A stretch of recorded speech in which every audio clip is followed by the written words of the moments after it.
Hello everyone, thank you for tuning in today. We have a very interesting topic to discuss today about weddings. First of all, we have a very interesting guest. She's an event consultant and she deals with everything wedding.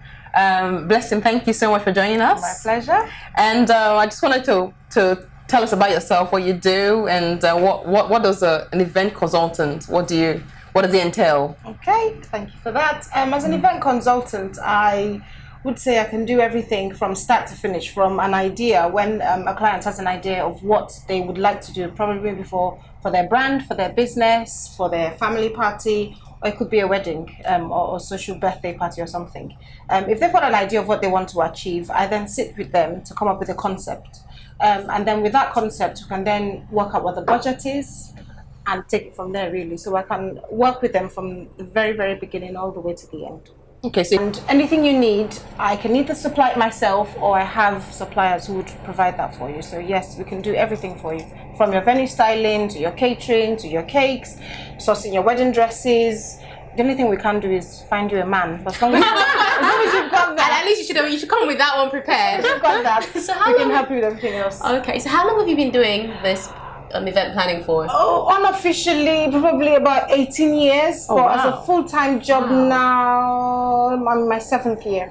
Oh, so what? Did you like study it or did you start out like as a side business while you're working full-time? As a side, my background is in education. Oh wow! But from education, I kind of went very different, isn't it? Yeah. So how did you merged? Because from education, I went into training and adult learning. So I had to book events. Oh. You see conferences, and I kind of started with the corporate side of events. And you discovered your love and then for we it. kind of went into that, and I found my flair with the social side of it as well. I've always been creative, so I love designing. You know, I've done anything creative. I love it.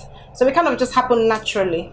So at what point did you feel like, okay, I need to give up my full-time job and just focus on this? What was that point? What was the thing that just tipped you over? Like every other woman, children, isn't it? Okay, yes, it's true. It is. You go on maternity leave, and I just couldn't sit still because all I was doing was spending money. If I'm not making it, I'm spending it. Can I just say one thing? You keep saying we. Do you have a business partner? My darling husband. Oh, whoa! I'm sorry. So what does your husband do? What's his exactly? part? How does that work? His background is in business management, so he manages the business side of it. Okay. He also manages projects. So when we've got big weddings, he's like a project manager that deals with. Okay. Did you rope him into it, or he just thought, oh, this business is growing. Let me just hop on board, or did you just employ him and say, come sign contract? This is your pay. How we pay you? No, it just happened very naturally. I guess. That's good. We are best of friends. I was just gonna say, are there any How do how you balance? Like where I work, my boss and his wife work together, and yeah, they stay together and they work together. I don't know how, people cope with that. Yeah. When you get tired of seeing him, like just think, oh gosh, this guy is pissing me off. No. Really? So you don't even have like we have a disagree rule. or Church and state is separate. When we're at work, it's work. And then when we are home, it's home. Okay. And depending on the job we're doing, if he's taking the lead, he is taking the lead. Okay. If I'm taking the lead, it's like, baby, what do you want? Oh, that's good. So very supportive. Yes. Okay. So it's not like you're loggerheads or anything. No. That's really good. Many of the venues we work with, because they know me as the lead, when they see him, they call him Mr. Blessing. He responds like, yes. It's all right. That's no problem. So sweet. He will wear his pink jersey. He'll wear his comfortable. That's fantastic. That is amazing. He's a whole man all by himself, so he's all right to just do whatever needs to be done. Okay. I think I don't know if you have a question. Yeah, I wanted to go back to weddings. To the weddings, yes. So for me, I got married last year, and there's some things I didn't compromise. I think we're talking about it backstage, right? Where it's like my dress and my venue, there's nothing. Even though the earth falls down, that I must have it. So what's the experience? Have you had really weird brides that are very specific what they want, and how do you? I think the weirdest thing I would say I've had is a bride who wanted, last minute she wanted horses. She didn't need them because where she was staying, she stayed there the night before. It was a packaged wedding, so there was accommodation on site. So you come out, walk the grounds, have your ceremony, walk the grounds, have your reception. We don't need transport. Yeah. Last minute, she said that she wanted a horse and carriage. She's very specific. And she wanted the hair braided, and she very, very, very, very. Well, the hair of the horses or her hair? Horses.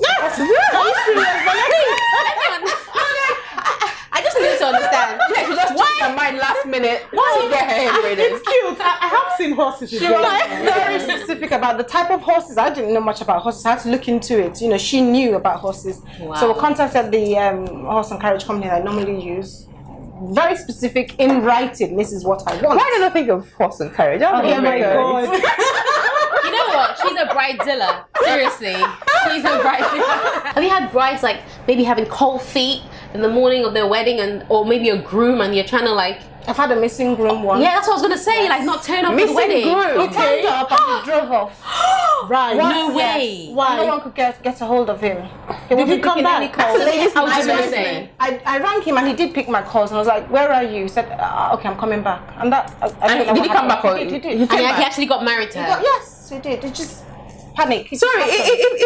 Right. Okay. If my husband to be drove off for any reason and comes back, I know. For me, I'm just like, there's no point. No, that's it. But I would think about it. It wasn't cold feet or anything. It was just panic. It just happened. Okay. Well, I'm sorry, but wait. If you've decided that you want to get married to someone, you've gone through all the process of planning for maybe like a year, 6 months, or whatever. Then that last minute, then you now panic. Hello. It's nerves. No. But when you get married, it's nerves. I know it's nerves, but come on. So how much of that kind of thing do you get? Okay, this one drove off, but how nervous are couples usually, and how do you calm them down? Usually I work with them through it. So you have processes in place and ready. Sometimes it's even the mother of the brides that you need to work with more because the couple are excited. They just want to get on with it. It's their party. But I think I've met a mother of a bride once who was she was the momzilla, to be honest. She had 5 outfits ready to change. She was the one up in my face. And after a while, I just had to think she needs to calm down. So I asked one of her daughters what her vice was. I said it was brandy. I went to the bar, 2 shots of brandy. I was like, "Mommy, sit down." I took her shoes off. I rubbed her feet. Said, "Drink this quickly, quick." She just put it down. She was like that. And it was calm. That's it. That was the best thing that happens in sliced bread. So you just have to find who the key player is and know what button. But I want to know, what are the top 5 things a bride needs to know when preparing for her wedding, or maybe the couple, not just the bride? Yeah. Okay, I would say first thing is your budget. Right. People, first thing they normally do is go on Instagram. No, before you do anything, and look at all the vlogs. Yeah. Once you know what your budget is, then the next thing is to think about what is it you want out of your wedding. What are you after? Is it a soiree? Is it a show off? Is it an intimate thing? Is it going to be a countryside wedding? Do I want a destination? So what is the general feel of it? Then the third thing I would say is who is coming, because you need to know the number of guests, because the number of guests will determine the venue you go for. If you're going to have 1,000 people, you're not going to go to a little castle. If you're going to have 100 people, you don't need to go to, so who are the people coming? I would say is number 3. And I think, sorry to put that in, sometimes most weddings do RSVP, so by invite only. Yes. It's quite hard sometimes, especially from our communities, right? Yeah. So you have to. Always work. It doesn't always work. Because so in our culture, if you say 100 people, it might be. Everybody comes with a handbag. But I think, sorry to cut you off. I think with that, wouldn't you have to plan for extra people? Because people always come with maybe a cousin or a friend or something. I think it's quite common when we're doing Nigerian weddings. You know that, and I say that to venues that yes, they've paid for 100. But can we just have 160 chairs? Okay. That's just normal standard, and you expect it to happen. The catering as well, when you're quoting for 160 because you know what's going to happen. So you have to take that into account. Okay. Yeah. So the fourth thing I would say would be, do I want to have a civil ceremony? Do I want to have a church wedding? Do I want to have a wedding blessing? You need to know what that is, and you need to register for that as soon as possible. And then I think the last thing I would say is maybe my bridal train is another thing to consider. Really? Why? That's if you have one. Yes. Exactly. If you're going to have one, or if you're not going to have one. Because I'm sure you had it. 24. The problem is people want to have bridesmaids and groomsmen and forget that it increases your cost. you need to transport them. True. You know, so that's a big challenge you find. You need to transport them. The taxis. Well, you have to pay for a taxi yourself. You have to pay for it. You know, are you going to buy their dresses? Are they buying their dresses? Are you paying for their shoes? It's cost. So and the car, I think what I found is the car hire people, they're specific. Yeah. If the wedding doesn't end at that time, they are off. You're booked for 3 hours. That happened 3 in my hours. wedding. You choose whenever your 3 hours is. My car left. The car. Anyway. So Blessing, at the moment, my wedding dress is just hanging up in a dust bag. Since the wedding day, I haven't brought it out, haven't dry cleaned it. I don't even know what to do with it. And I don't think my daughter's going to want it when it's her turn.